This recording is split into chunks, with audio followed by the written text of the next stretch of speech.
चला तर मग बघा आता fill in the blanks and complete the sentences.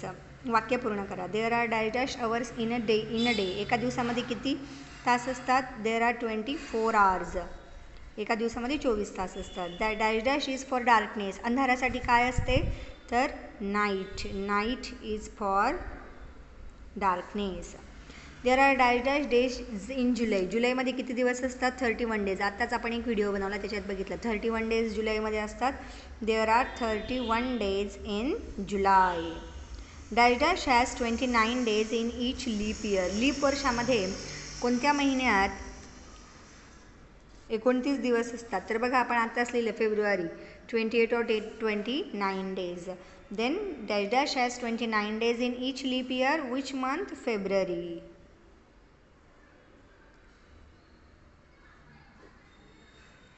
February has 29 days in each leap year. There are dash days in September. सप्टेंबरमध्ये किती दिवस मग? 30 days.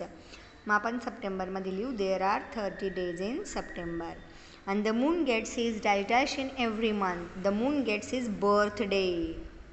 स्टँडर्ड 4th मध्ये कविता आहे ना, तर त्या अनुषंगाने ही ॲक्टिव्हिटी दिलेली आहे की चंद्राचा दर महिन्यामध्ये वाढदिवस असतो. म्हणजेच काय असते मुलांनो? पौर्णिमा असते ना, that is full moon day in every month.